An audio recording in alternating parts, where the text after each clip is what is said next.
Okay, we taping, we live. What's up, is your girl B? You know what I'm saying? STL Hip Hop. We're here with the Justice for Reggie campaign.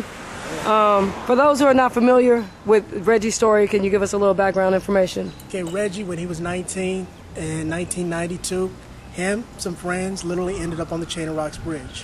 That night, they ran into some other young people. There were two sisters, Julie and Robin Carey, along with their cousin Thomas Cummings. Sometime throughout the evening, they met them, they talked for a few minutes, they left. Antonio hung around for a few minutes trying to find a flashlight. Their cousin ran right back up on him. He was like, hey, can you take my watch, take my whatever, just act like you ain't see anything. Next thing you know, a few days later, the cops come knocking at their doors, asking about the sisters going over the bridge. Now that night, the police apprehended the cousin. He said, I'd actually stepped to one of my cousins and you know, something happened. She fell in, her sister went in after. Confessed to what happened. Confessed to it. He confessed to it, but because somewhere along the lines, he said he saw some black guys on the bridge. That changed the whole searching dynamics. for a flashlight. Yeah. They apprehended them, beat confessions out of Reggie and Marlon. Reggie would never confess to murder.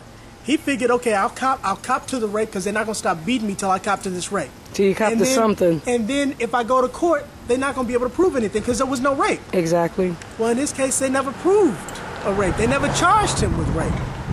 They basically convicted him as being an accomplice. They did the same thing to Marlon, same thing to Antonio. So all of them were convicted of being an accomplice. As an accomplice. Accomplice to who? That's the point. Accomplice to rape and murder charges that were never proved. They never tried him on that. They never tried him on it. So you just an accomplice. They never had to bring any evidence that, that anybody got killed or that they participated in a murder, let alone a rape. Wow, so there was no case. There was no case. No charges. No evidence to link them. Like there was never a defendant, and you are all they did, the accomplices to. All they did was point fingers at the other people who they were getting convictions on. Okay. So once they were able to get a conviction on one, they used that to point to the other one. Okay. What about reasonable doubt? It's all over the case. It's all of the problem is in Reggie's case specifically. The attorney who he had for his defense attorney, who's later on been disbarred. Halfway through the trial, he stopped objecting to anything. What? So places. So no, he can't. You know, ineffective counsel. I mean, preserve the right to actually come back and bring those things up.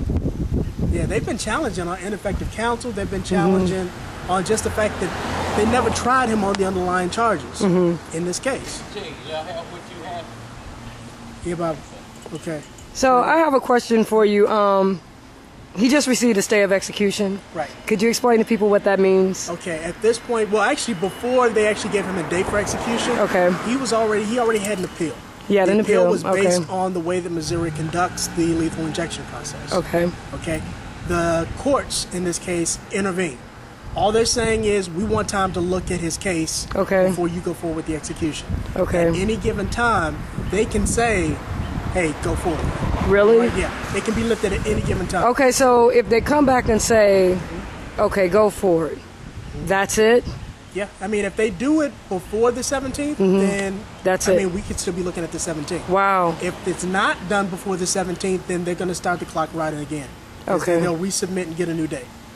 And how long does that process take? It doesn't take long. I mean, honestly, they submitted his name months ago before it came up now. And that's another quandary in this case. Jay Nixon at the time was Attorney General when he sent his name up. Right. So now he's the only person that can give him clemency. Which means that we're going back to the same person who actually submitted him to ask him to give him clemency, to ask him to review the case. Okay, let me ask you this. What can people do? You know, how can we mobilize? How can people become involved? I mean, I know the time is running out. The clock is ticking. The only thing that makes it different so far in terms of Jay Nixon, he needs stuff in his hand. He needs letters. He needs letters. He needs phone calls, not emails. Okay. He needs letters. We need people to write to him. Okay. We're also trying to get people to do the same nationally. Okay. But locally, he's the only. Okay. Can you tell people where they can write? Yeah. Yeah. Can you close in on this? Because I got the information right here. Okay. All right. You can send it via mail. You can send it via fax. Okay. I got it right there. I got it. And of course, it's also on the website. Okay. But yeah, we need as much help as possible. If you haven't signed a petition, sign it. We need to be able to show sign a petition. We got a link to it on stlhiphop.com. We have a Reggie watch, you know, that we have on the site. It's like on all our main pages, you know, right there. I mean, right on top of the music player, so I know y'all can't miss it. You know what I'm saying? Yeah. But man, this is really real. Come out for Reggie. Oh yeah, we do. We need our whole hip hop community, man, people to come forward. You know what I'm saying? This is like really where we need some of the big names. You know what I'm saying? They should be all over this. Right. You know, it shouldn't just be a thing about their nonprofits. You know, especially when lives are on the line and things like that. We really need their voices, more so than anything. Let's stand up and advocate. Yeah, definitely. Let me get a picture of that T-shirt. Okay. Man, I need one of those. I'll hook you up. All right, man. Thanks a lot. I appreciate it. Thank you. You know what I'm saying? And hopefully, next time I see you, it'll be under, much better circumstances. You know what I'm saying? Hopefully, it'll be a celebration, That's right. for real. But thank you for your time. I appreciate it. Anytime. All right, man. Peace.